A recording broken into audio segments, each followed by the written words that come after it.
Well, welcome, brother Dr. Malik Boykin. It's a pleasure to have you here with us in ISITHU. ISITHU is a supplementary, complementary program for our mentoring initiative and our fatherhood initiative. And before we start, I just want to ask you, how did you become Dr. Boykin? Can you kind of give us what your journey was like? I could tell you a whole lot about that. I was there every step of the way, and thank you so much for having me, Doctor Brother William Smith. I appreciate the invite to be able to wrap and have this conversation with you, and hopefully whoever's out there listening gets something out of it. You know, Yes, definitely. so yeah, so I'll go ahead and share PowerPoint that Okay. gets us right into the story. So you can see this okay? Yes, it's perfect. Oh, awesome, awesome, cool. So yeah, from Ridgecrest to Brown, protecting our dreams. So I grew up in Hyattsville, Maryland, right outside of Washington, D.C., right outside of Northeast Side, in a pretty homogeneously black and brown community. Some by some metrics, the elementary school that I went to was the worst in the county, Prince George's County, where I grew up. And by some metrics, it was one of the worst elementary schools in the entire state. It was kind of a interesting place. It was tough, maybe not the toughest, but certainly not the easiest. And yeah, this is what it was. Miss Tunkle's class, sixth grade back in the day, and I'm the small fry down here with the oversized sweater. You know what I mean? Hand me down flow. That's what it is. Right. But ultimately, I went on from the PG County public schools all the way through. Uh, Started at Howard University, left Howard University to pursue a career in music. Actually, I was a hip hop artist for several years, full time. Went back after some unfortunate events that I'll talk about, and finished at University of Maryland University College, a state school right up the street from the house I grew up in. Did a master's degree at Columbia after that, and a PhD at Berkeley after that, and ended up coming here to Brown University for a postdoc and then a professorship, right? But we'll take it on back and kind of focus on the earlier parts of this journey. So I asked, you ever seen this guy before? He looks awfully familiar. Well, it's a trick question. Okay. This is Dale Castro. He was a right. Who the heck is Dale Castro? Right. So he's a University of Maryland Sports Hall of Famer. Played football. Former marginal NFL practice player. The current vice principal at Howard High School in Columbia, Maryland. But he was also the former counselor at High Point High School, which is where I went. High Point in Beltsville, Maryland. This dude told me basically in the meeting that you have about your future with your counselor in high school, this cat, I walked in his room, his office, and he's basically like, I just want to tell you, that you're not college material. You know what I mean? And just kind of told me that I should go to the army or something like that, a trade school or something. And I shook his hand and I got up and walked out immediately. It was like the quickest meeting ever. It was like, you're not college material. It was just like, have a nice day. Shook his hand, and I was left, wandered the hallway, because I felt like that would be more valuable than talking to my high school counselor in that particular meeting. Mm. And through some uh, uh, did a bridge program that summer. Demonstrated that I was college material and started at Howard University the next fall. But I had a real good time at Howard University, more so than being a scholar. I kind of majored in being popular. Was on the yearbook staff, joined the Howard University campus pals. Was just kind of not really maintaining my GPA, but having a really good time, making lifelong friends and connections. And these people are still a big part of my life. including this brother, Brandon Agbanagaffer, who we'll talk about. Uh, he returns to the story later, so Okay. hold that. Yep. But yeah, I mean, didn't really do so hot grades wise. Some Fs, some withdrawals, some Cs. Just really squandered this opportunity that I had at Howard, and I was really focused a lot more on making music. So I was in a rap group called the Roll With Us All Stars. Me and my homeboy Cliff, and we were performing, up and down the East Coast, rocking shows in New York, rocking shows in Florida, Baltimore, Atlanta, blah blah blah blah. Just thought we was gonna be the next thing. This is us rocking a hole in the wall club with DJ Dave Nana's back here, and this brother's like producing records with Bieber and all these people now. He's turned into a big time cat. So some of the people that we were working with, went on to some bigger things in music, but that just wasn't really in the stars for us. But we were doing the thing. DJ Titsworth, my man, 100 grand right here, and yeah, these cats kind of went on and did some bigger stuff. Ice Cube definitely peeped what we had going on. DJ Crazy Tunes, who was Ice Cube's DJ, was a fan of our music, brought us to the venue to meet Cube and all of that. But things were going smooth. Looked like we might have the opportunity to be the next big thing. But then January 15th, 07, I'm driving from DC to Baltimore to visit my then lady friend's house, and smelled like an electrical fire in the car. I was on my way to go see, wanted to go watch Serena Williams against Maria Sharapova in the Aussie Open Finals that night. But there were just other things in store for me, right? So I smell this electrical fire. I don't, I pull over on I-95 and try to check it out, look underneath the car, look, figure out what's going on. I get back in the car, try to restart, it makes this crazy noise. The next thing I know, the whole car is on fire. Wow. So I literally got out, walking, 10, 15 paces up the road, and my joint blows up, like literally explodes, like a Die Hard movie, like Jason Bourne or something, something wild. It's just like literally, and it's like surreal. Like you're walking, around midnight up a major highway, pitch black, and your car is just flickering lights against all of the, the trees and things in the background.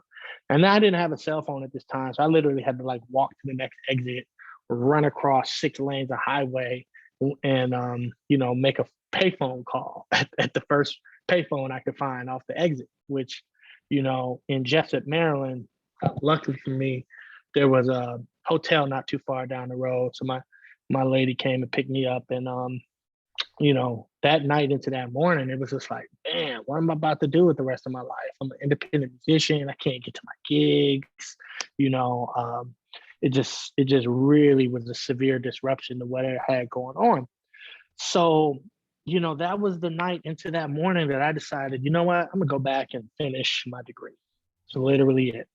And in that time, I had found a group on this old school social media platform called MySpace, that the bass player was around the corner from me. And so while I couldn't get to my hip hop show gigs, I ended up joining this folk rock band. And so I could keep the music going. But then when I, found myself back in the school, I also was taking online classes. So I was doing a lot of online classes while I'm touring with a band with 5 white dudes, right? And it's like, I grew up in Heights, but I didn't grow up with white people, white friends, really. And so this was like, just kind of an introduction to this type of diversity, where I'm in a band with a Jewish electric guitar player, a drummer that was a white Muslim from New Hampshire. The lead singer almost went to seminary school, but he decided to go to college and start a band, and a bass player that was a stutterer, right? And so you had this kind of diversity of white dudes that I'm on tour with. And yeah, I just learned a lot from those cats. They learned a lot from me. And it was kind of thinking about intergroup contact and the kind of things that we can learn from each other if we, sit and have conversations. And yeah, I mean, I just seen, I was just back home in DC and saw these guys play at the Hamilton in Washington, DC, a big venue opening up for a bluegrass legend, Dale McCrory. But this was a era that just kind of brought some new folks into my network. And actually, the guitar player, we'll talk about him in a bit, but got to play some really dope venues. This is us at the Kennedy Center in DC, and all that. And while I was doing this, I was like maintaining a 4.0 at the University of Maryland, University College. I kind of went back with this mentality like, I'm going to turn in every assignment on time to the best of my ability, and I was scared to not do well in my second chance at college. And so it was just like, I'm going to seek help. If somebody knows more about this than I do, then I'm going to go talk to them and have them helping me with my homework and so on and so forth. It was just like, I just got to get the A, whatever that is, got to get the A, and a lot of things were just secondary to that. This level of focus was just kind of a new thing for me, but also a level of focus that I learned, chasing my music dreams, right? A's, A's, A's. I think I got a B like one my last semester or something, but it was all good. But I graduated, I finished. I was like 31 at the time when I got my bachelor's degree. Me and got my magna cum laude, ropes, and then I actually performed a fundraiser with my band for my graduation party. So my whole family came out to that. It was real dope, And in a lot of ways, this kind of new commitment to academics and working for my dad. Literally, my dad's a psychology professor. His name is Wade Boykin. Does a lot of research on motivation and culture. And through working with him, I learned about Carol Dweck's research, the incremental theory of intelligence, this idea that if you like really focus on mastery and getting better at your craft or getting better at the thing that you're learning, as opposed to focusing on whether or not, the outcome is what you want, that, that'll set you on the trajectory towards, achieving your goals, and I mean, this was just such an important thing for me to learn, especially in this era where, I'm like now thinking about grad school. I got a degree and had a pretty good GPA and whatnot. And one of the things that it talks about in this literature on incremental theory of intelligence is this idea that like taxi drivers have this developed directional sense in their hippocampus, right? And it's not like they're recruiting people with developed brains for directions, Right. but it's just this time out on the road, you know what I'm saying? Mm-hmm. So, that just really resonated with me like, oh, I can really change, not even just myself and my character, but just like, grow smarter through hard work. Mm-hmm. And that just really, really helped to,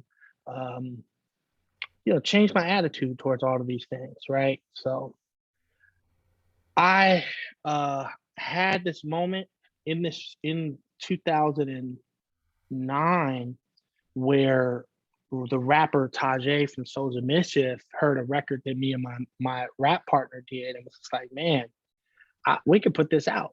I'm gonna sign y'all. Come to Oakland. Let's shoot this music video. And we were trying to get this album together. I told my music partner, I was like, look, man, we got 1 year. And we don't get this album done and everything, like we, dotting all the I's and crossing the T's on it, then I'm gonna drop this cold turkey and go to graduate school. And we put in work. A year came and went. We didn't have our house in order. And me and my homie had a good long talk. Still one of my best friends. Talked to him right before I got on to rap with you. But it was just like, man, I gotta pivot. I gotta I gotta get up out of this, the hip hop dream and chase something that maybe has some stability. So, you know, Mm-hmm. Tajay was like, yo, this could blow. We got a year later. You know what I mean? Right. And it was just like, man, I'm about to take the GRE. So I went to the Kaplan Center and I was just like, man, you know what I'm gonna do? I'm gonna do a practice test for the GRE, just see how I do. And you think about, a normal distribution, and I know this is a lot to explain, um, but it's just like much in the way that like most people are average height, right? And very few people are like 3 feet tall, and very few people are like 10 feet tall. You know what I'm saying? It's just a distribution of scores. Mm-hmm. And I got this practice test back, man. My math score was in the bottom 5 percentile. It was horrible. Like I flopped. Like I essentially failed a GRE practice test. Right. My verbal score wasn't too bad. To walk in off the streets and be right on the average, wasn't too bad, but it's not good either. And I thought literally that my grad school dream had went up in smoke. So Tajay is like, I'm damn near literally need to be picked up off the floor. Mm-hmm. And, I'm talking to Tajay and he's like, now you know what you got to do, which reminded me of this incremental theory of intelligence. It's like, now I got agency in this. I could chase this. I could like dig in and really, change my score and change my outcomes. Mm-hmm. So I spent the next 100 days of my life like just studying for the GRE. I had a full time job, but even then, it was like 2 hours in the morning, work. I studied during my lunch break, got off and studied some more. I think I studied minimum 2 hours a day, most days four, some days as many as eight, um, with no days off. And my idea was like, well, if this incremental theory of intelligence thing works like I think it does, then I'm gonna pick my score and I'm just grind till I get it.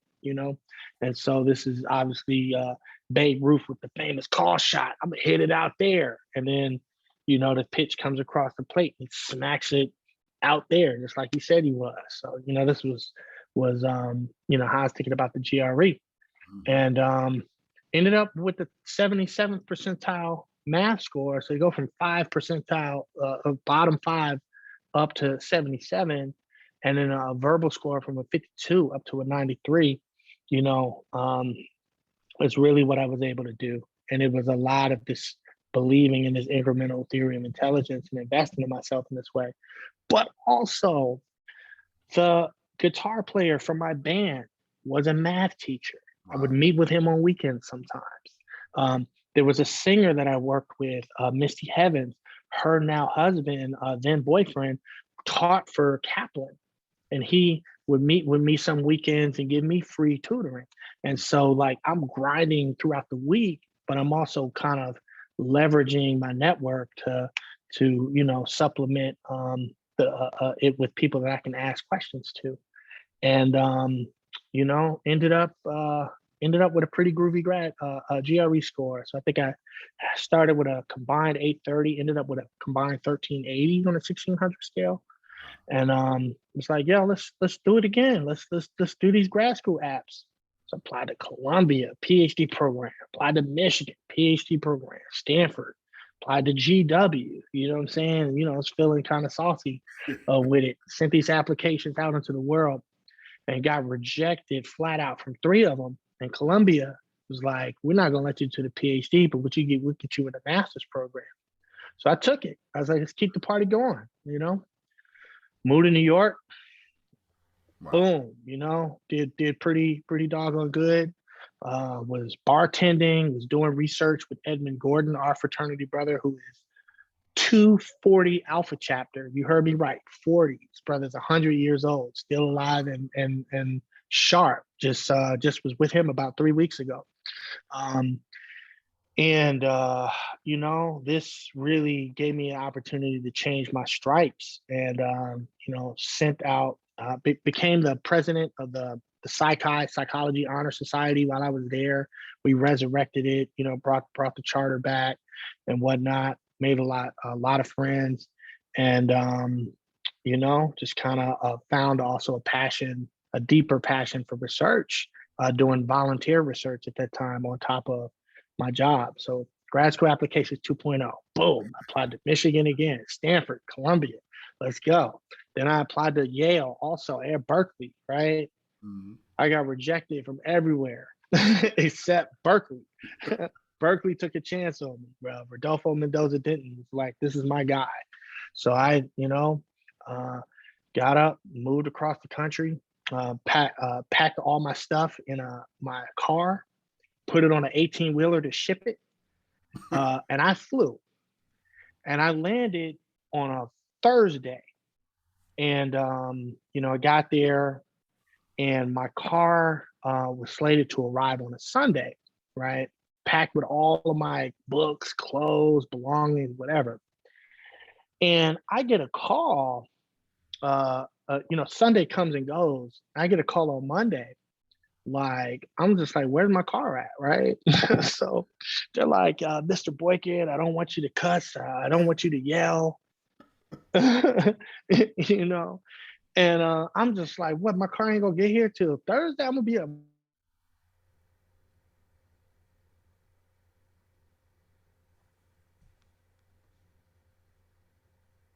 It was this is it. This is my car right here, and it's like burned.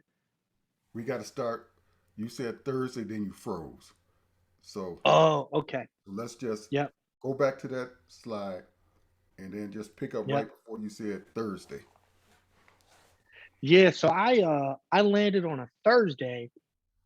My car was slated to arrive on Sunday, and so I get in.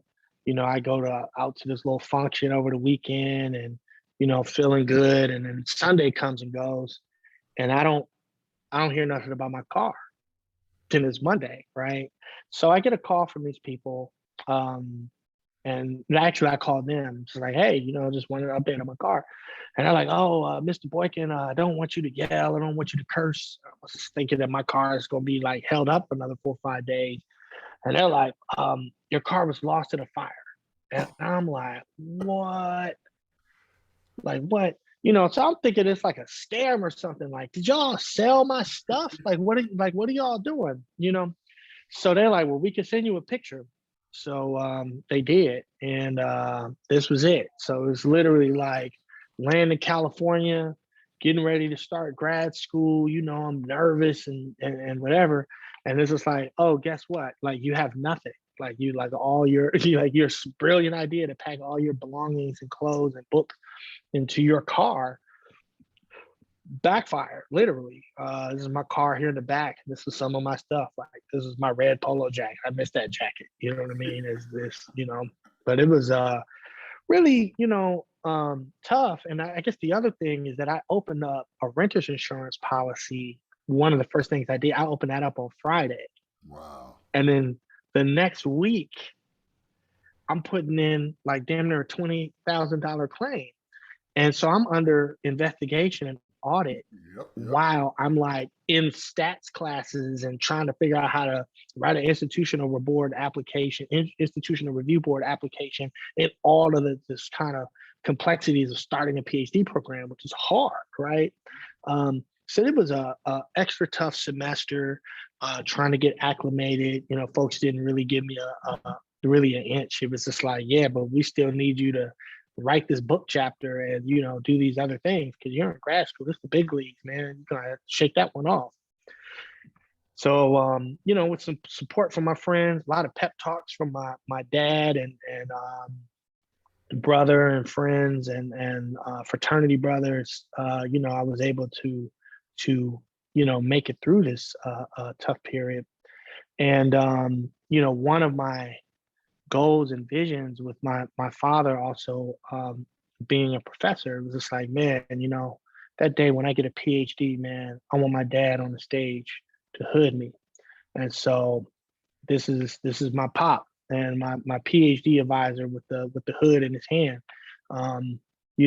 Got through it, got to this day, man, that I envisioned. And they hooded me at the same time. And, yeah, we embraced and just made me, it's one of the greatest moments of my life, just made me so proud to make my father this proud. My dad doesn't like to be on stage very much, but he did this for me. And I appreciate him immensely for it. And yeah, as well, my dad is 365 Gamma Epsilon, former bossless of the GE Power Company Yeah, I was um, about to say you. chapter at Hampton. Yeah, I was about to say Hmm. you overlooking one major point about your father. Oh yeah, oh yeah, yeah, absolutely, yeah. No, he is, who as he is, my mentor Ed Gordon, who was also my dad's mentor, the brother that I was mentioning that I was just with, that's 240 Alpha chapter. Um, he was the first Black psychology professor at Yale University. And my father was the first Black psychology professor at Cornell, and was there while I was born. Actually left Cornell to come down to Howard. So I grew up in DC. And I'm, now the first Black psychology professor at Brown University, which is kind of ridiculous that father and son can be first Black psychology professors at Ivy League institutions 49 years apart. But Right. that's our reality, and that's kind of part of our little network. Um, but this brother, Brandon Agbanagaffer, the same brother that I went to Howard with, Hmm. he and I both became Ford Foundation fellows. And he reached out to me like, oh, welcome to the Ford family. I'm like, what? I didn't even know you had a PhD, right? All we usually do is talk about hip hop and, what's up with the new Most Def album or something. Um, we reconnected and we actually started doing work together. And then he got hired at Brown. And then he told folks at Brown, like, yo, you got to look out for this bad brother that's a student at Berkeley. And, connected me with the networks. And I flew myself to Brown to give a talk, just to be like, yo, this is what my research is. You know what I mean? And they were like, we want this dude here. And so I ended up winning the presidential postdoctoral fellowship, which is kind of used as a faculty recruitment tool. But partly, they didn't, partly I had to, you know, uh, uh, show up with my PowerPoint and tell them about my work, and stood and delivered, took some tough questions, and I guess folks appreciated what I had to say. So, in this season of life, Brandon is now a professor at Yale. He left Brown, but we're doing research together as we speak. And we actually published a paper together. This is a paper that I published while I was at Berkeley. But this one in the Boston Review is their human blueprint, is one that me and my brother Brandon Agbanagaffer did together as well. And published this paper within the last year, Anti-Racist Actions, Accountability, No More Empty Promises, which ended up winning the most outstanding paper from Equity, Diversity, and Inclusion. So, just out here putting in work, getting these ideas, trolling racism with science, as I like to describe the work that I do. And, in a real way, this brother, Kevin Frazier, who's also an artist as well as a scholar, talks about everything I invest my time in, I do it to the best of my ability. So I feel like if I give it half the effort, I get half the results.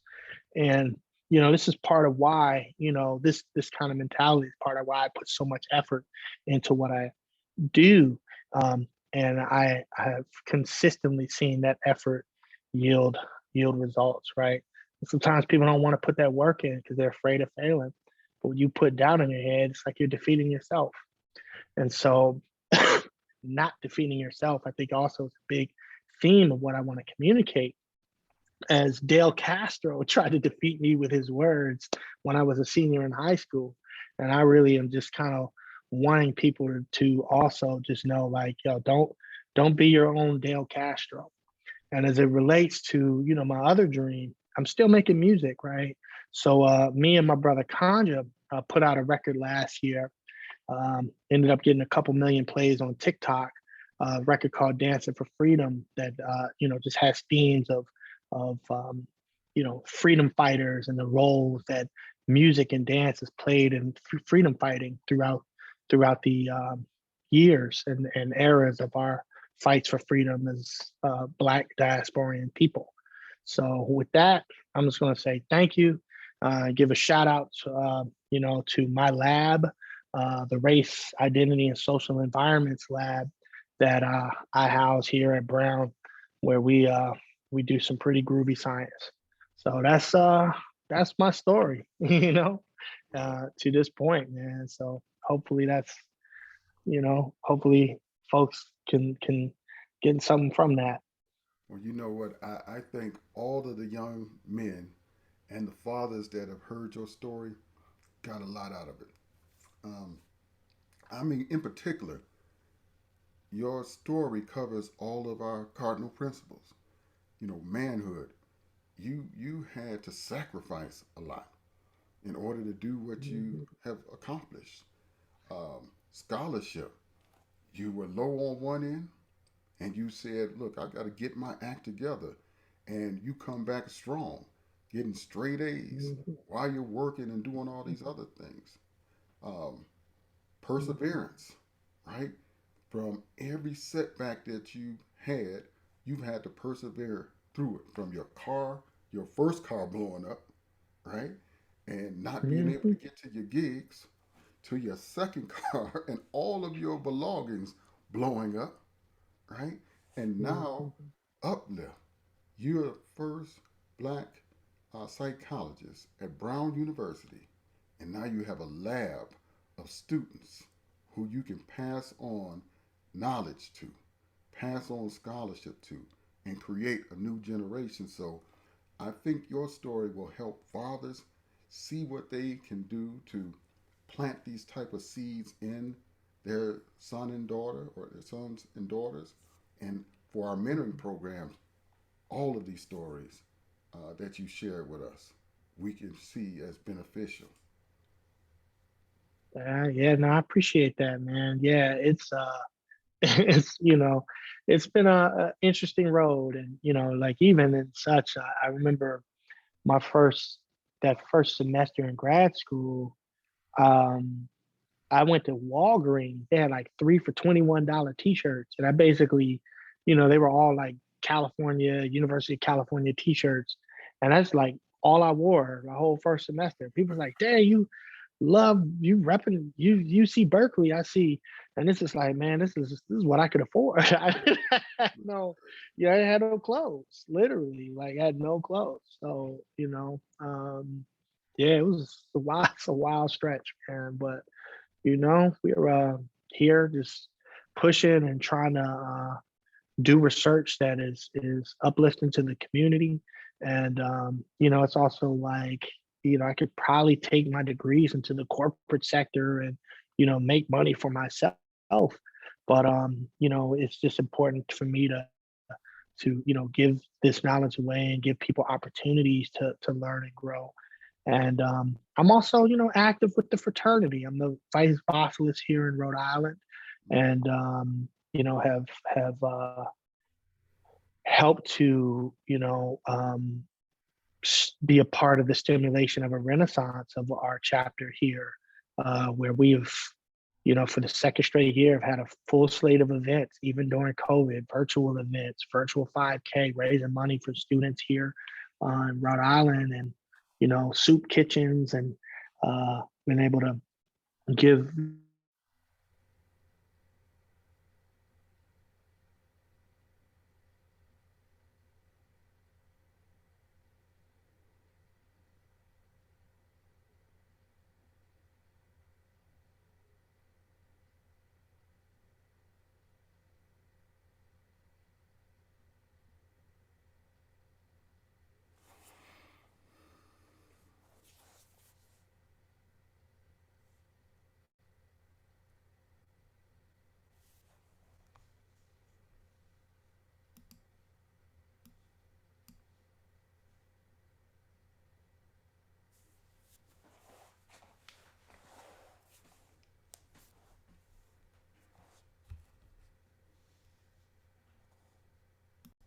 All right, there you go.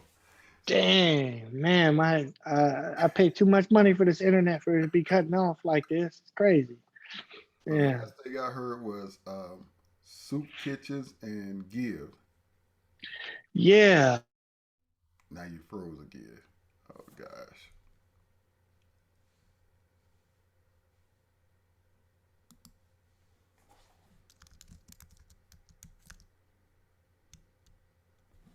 Damn. All right, you back now. Okay, cool. All right. Yeah. Yep, yep. But it's just an opportunity through the fraternity to be able to make myself available and give to the community uh, when not everybody in the community is going to be able to come and partake in what uh, Brown University has to offer. These institutions have these kinds of barriers, but I want to make sure I break down the barriers for people to have access to me. So fraternity really allows me the opportunity to do that and give back and be, a greater part of the community. And I think from that standpoint, I have drawn inspiration from you, Brother Smith, because I remember seeing uh, your Omega Sci-Fi Awards are on your professional curriculum vita. I remember reading that maybe 4 or 5 years ago. I downloaded a version of your CV that was on the internet, and it was just like I'm gonna be like this, brother. I am going to do my academic thing and go through the paces of what it is I need to do to go through the different stages of being a professor. But I want to make sure that I do it while serving the community as a member of Omega Psi Phi. So I just want to, it's an honor for me to be, here with you to be able to thank you for the inspiration that you provided for me. Just putting that on your CV to transmit that out to the universe. You had no idea that there was some graduate student at Berkeley downloading it, thinking like, I'm gonna be like this dude. I'm gonna win some frat awards for my community service while leveling up and being a scholar. So yeah, man, thank you. I appreciate those words, brother. Yeah, man. So Yeah, let me ask you this: sure. in closing, two word or two comments to share. What would you say to the young boys and young men in our mentoring programs, and what would you say to the fathers in the Fatherhood Initiative program, based upon your experience, your research, or whatever that they can take from this video? Yeah, I feel like there's a lot of power in investing in yourself, investing in your growth, investing in your knowledge, investing in your skills. And so, the same way that I really learned that from investing in my music, right? Nobody was going to, produce these records for me. We weren't getting beats. So I learned how to make beats. And we made enough songs that people started jumping on the bandwagon, right? And it's just like that that lesson that I learned of investing in myself, taking that to math, right? Oh man, I bombed the GRE math. Well, why don't I invest in myself and grow that particular skill, right? And now I'm at a place where they want me to teach multivariate statistics at Brown University, right? I didn't know that. I didn't know none of that stuff Right. at one point, but then I did, right? And so it's like if you could see some future version of yourself that's worth investing in, right? Envision that and then just really dive in and make that person reality, grow into that, right? I think that is just a huge piece. And I think, you know, for the fathers, as I'm a person who is not a father, but has a very extremely close relationship with my father, um, the pep talks, the ways that he had patience for me when I was not as productive in the mainstream society as he would have wanted me to be, but also communicated constantly that he believed in a future possible self that he saw, right? Um, I was not necessarily becoming that on the timeline that he wanted, but he kept reminding me that that was in there and reminding me and supporting me um, as I moved towards that. So I think that as we want, I would want folks to think about believing in themselves and investing in that belief in themselves. Also thinking about fathers believing that their young have these future possible selves out there, and to keep believing in them and investing in that possibility. And yeah, I would this to fruition without that support. I believe, you know. That is incredibly important words, and I hope everybody can take that in and just sit with it for a while. So, brother, Doctor Boykin, I appreciate this time spent with you. I appreciate you, brother, Dr. Smith. Thank you so much. Thank you so much for having me. This is I look forward to a time in the future where we get to spend time in person. Yeah, thank you. Yeah, absolutely.